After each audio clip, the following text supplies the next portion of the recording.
नमस्कार सभी मीडिया के साथियों को बहुत बहुत नमस्कार, धन्यवाद। और इस सक्रिय जगह के ऊपर आप जो प्रेस कॉन्फ्रेंस कर रहे हैं उसमें जो आपको असुविधा हो रही है उसके लिए मैं माफ़ी चाहता हूँ। मुझे ये बताया गया कि ये पहली बार है जो जयपुर के अंदर राइजिंग राजस्थान के ऊपर प्रेस कॉन्फ्रेंस हो रही है।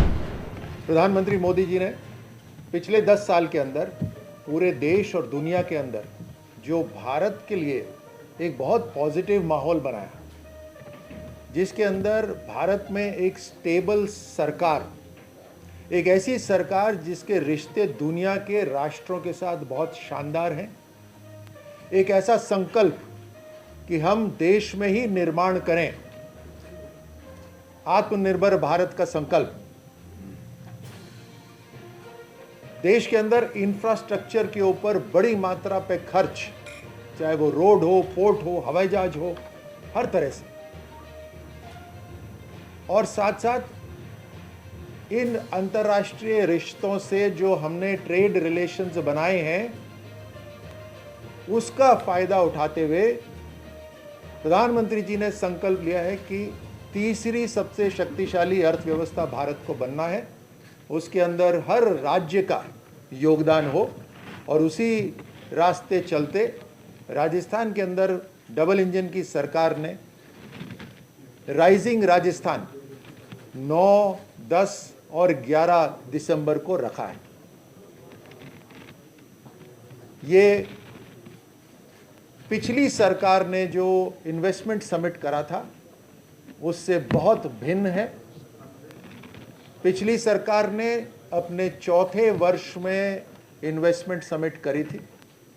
आप समझ सकते हैं जब 5वें वर्ष के अंदर चुनाव में जाएंगे तो चौथे वर्ष में एक तकरीबन 100 करोड़ रुपए खर्च करने का क्या लक्ष्य रहा होगा।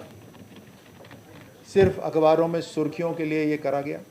हमने इसको पहली बार करा, पहले ही साल में करा, जहां आचार संहिता भी लगी थी, चुनाव भी थे, समय कम था, उसके बावजूद भी इस बड़ी चुनौती को हमने स्वीकार करा, क्योंकि हमें काम करना है।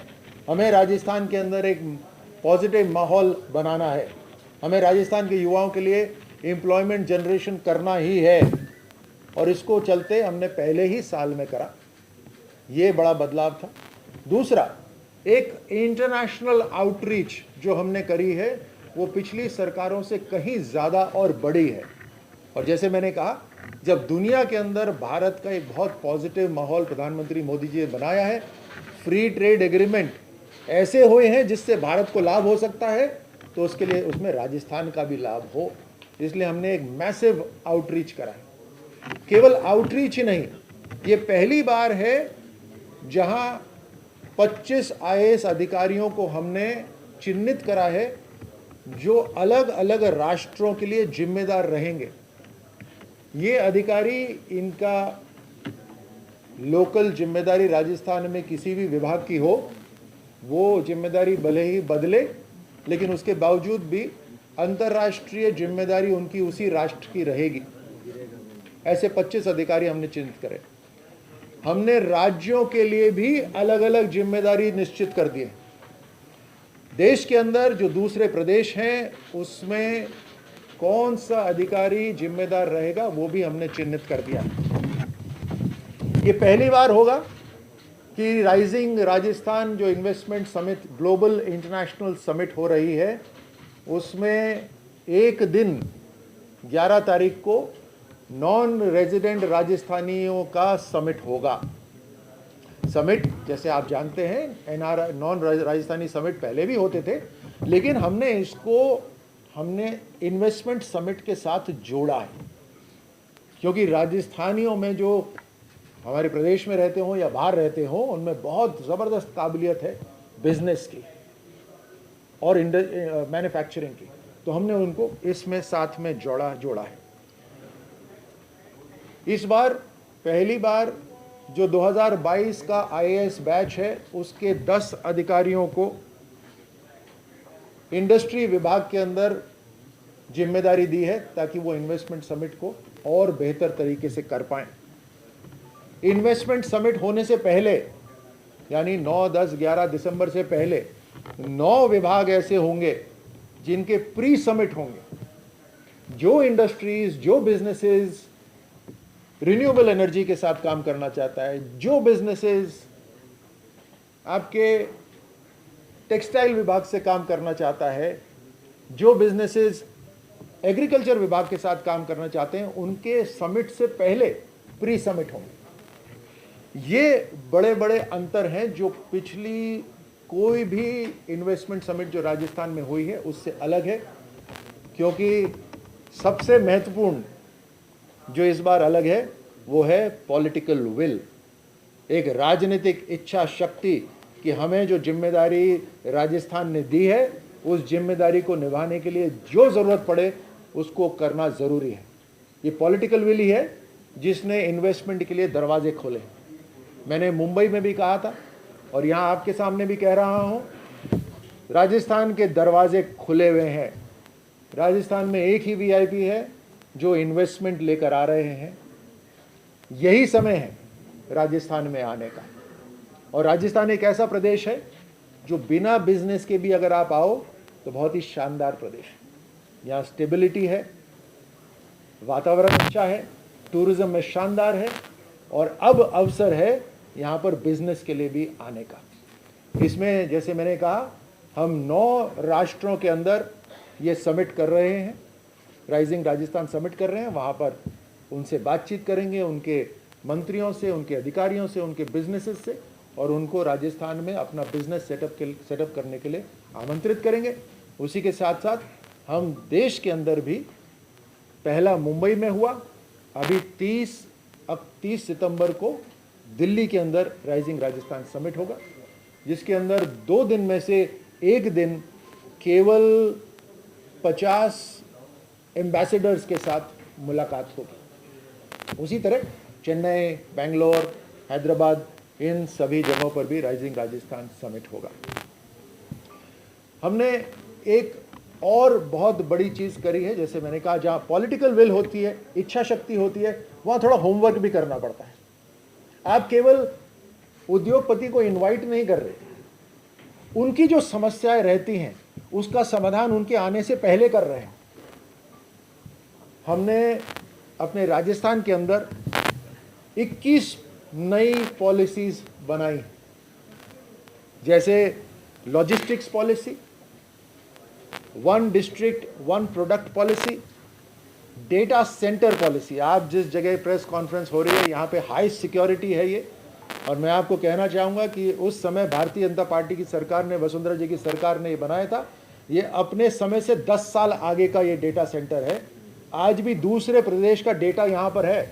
आपको ये जानकर गर्व होना चाहिए, दूसरे प्रदेशों का डेटा हम रखते हैं, कुछ बैंकों का डेटा हम यहाँ रखते हैं, और ये हाई सिक्योरिटी है। उसी वजह से यहाँ वाईफाई की समस्या है, बैरियर्स लगे हुए हैं।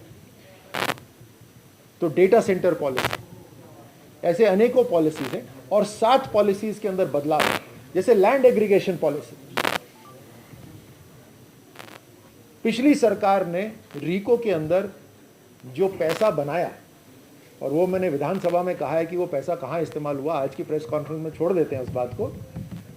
जो पिछली सरकार ने रीको के अंदर पैसा बनाया, वो ज़मीन बेच के बनाया। आप अगर ज़मीन को ऑक्शन करेंगे तो उसकी कीमत बढ़ जाएगी। उसकी कीमत बढ़ जाएगी तो खरीदने वाला उसको केवल रियल एस्टेट के लिए इस्तेमाल करेगा, यानी ज़मीनें बिकी लेकिन इंडस्ट्री नहीं आई। पिछली सरकार के अंदर कुछ लोग, कुछ अधिकारी, कुछ नेता इन्वेस्टमेंट के अंदर पर्सनल स्वार्थ देख रहे थे। हम राजस्थान का स्वार्थ देख रहे। राजस्थान पार्टनर बनेगा जितना इन्वेस्टमेंट होगा। अगर हम ज़मीन किसी को देते हैं, कोई टेक्नोलॉजी लेकर आ रहा है, कोई इंडस्ट्री लेकर आ रहा है जिससे राजस्थान को फ़ायदा होगा, राजस्थान के युवाओं को फ़ायदा होगा, उसको हम ज़मीन कम कीमत पे देंगे। इसका मतलब राजस्थान पार्टनर बन रहा है उस बिजनेस के अंदर, राजस्थान के युवा उसमें पार्टनर बन रहे हैं और लॉन्ग टर्म तक उसका राजस्थान को फ़ायदा होगा। इस तरह से हमने लैंड एग्रीगेशन पॉलिसी और अनेकों पॉलिसीज़ हमने चेंज करे। पहले 5 महीने की सरकार के अंदर भी हमने ये तय कर दिया कि पहले ये कानून था कि रीको के बगल में अगर कोई अपना इंडस्ट्री लगाना चाहता है तो 1 किलोमीटर के दायरे के अंदर नहीं लगा सकता। उसको एनओसी लेनी पड़ती है रिको से, हमने उसको हटा दिया है। अब नया इंडस्ट्रियल पार्क रिको की दीवार के साथ आ सकता है और किसी से कोई अनुमति लेने की जरूरत नहीं।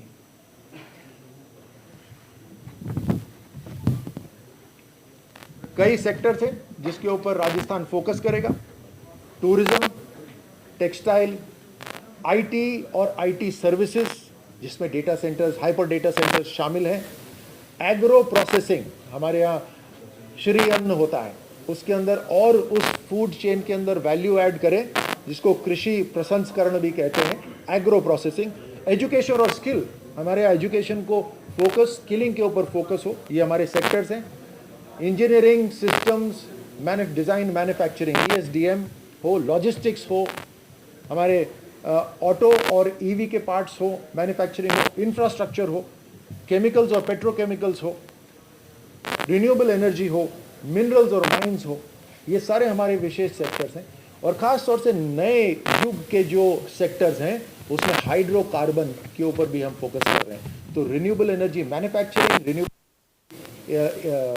एग्जीक्यूशन प्लांट्स, उसके साथ हाइड्रोकार्बन और रिन्यूएबल एनर्जी के अंदर पंप स्टोरेज का भी, पंप और बैटरी स्टोरेज का भी हम उसमें इंसेंटिव दे रहे हैं। ये सभी जो मैंने आपको बताया एक पॉलिटिकल विल के साथ हमने तय करा है कि हम इन्वेस्टमेंट्स लेकर आएंगे।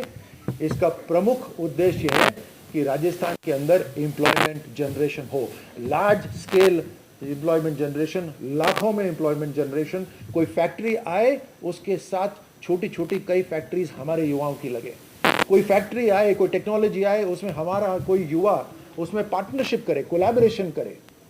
कोई फैक्ट्री या कोई आए तो उसकी सर्विसेज जो होती हैं, चाहे खाने पीने की हो, चाहे लॉजिस्टिक्स की हो, वो सर्विसेज हमारे युवा प्रोवाइड करें। आज 1/3 हिस्सा फ्रेट कॉरिडोर का 1/3 हिस्सा राजस्थान में से होकर निकलता है। 1500 किलोमीटर में से 500 किलोमीटर राजस्थान में से होकर निकलते हैं। भगवान की, सूर्य की कृपा है जो इतना शानदार यहाँ सोलर एनर्जी हो सकती है, विंड एनर्जी हो सकती है। आज दुनिया को कार्बन फुटप्रिंट कम करना है। अब एक उदाहरण दूं मैं, स्विट्जरलैंड के अंदर प्रधानमंत्री मोदी जी ने जो फ्री ट्रेड एग्रीमेंट करा, वो अपने आप में दुनिया के अंदर अनोखा फ्री ट्रेड एग्रीमेंट है, जिसके अंदर स्विट्जरलैंड, आप जानते हैं, छोटा सा राष्ट्र है, टेक्नोलॉजी में बहुत आधुनिक है, लेकिन वो अपना प्रोडक्शन बढ़ा नहीं सकता, उनके पास मार्केट भी नहीं है, सैचुरेट हो गया। और फ्री ट्रेड एग्रीमेंट जो स्विट्जरलैंड के साथ प्रधानमंत्री मोदी जी ने करा है, उसमें अगले 10 साल के अंदर स्विट्जरलैंड की सरकार को $100 बिलियन भारत में निवेश करने हैं, टेक्नोलॉजी भी लानी है और पैसा भी लगाना है। ऐसा फ्री ट्रेड एग्रीमेंट आपने कभी नहीं देखा होगा। तो इसमें राजस्थान को सबसे अग्रणी प्रदेश बनना है, जहां हमारे पास लैंड भी है और हमारे पास मार्केट भी है। तो जैसे मैंने कहा, ये सारा जो राइजिंग राजस्थान हमारा इन्वेस्टमेंट समिट हो रहा है, उसमें नई चीज़ें हुई हैं, नए प्रयोग हो रहे हैं, और एक पॉलिटिकल विल के साथ हम राजस्थान के अंदर एम्प्लॉयमेंट जनरेशन लाना चाहते हैं, चाहे वो स्टार्टअप्स हो, चाहे वो एम्प्लॉयमेंट हो, चाहे वो एंटरप्रेन्योरशिप। स्टार्टअप्स, आप जानते हैं कि जब एक माहौल बनता है, जब कंपनीज काम करने आती हैं, उन कंपनी को सर्विस देने के लिए स्टार्टअप्स आ जाते हैं। वो माहौल हम राजस्थान के अंदर बनाएंगे। आप सबको इस प्रेस कॉन्फ्रेंस के लिए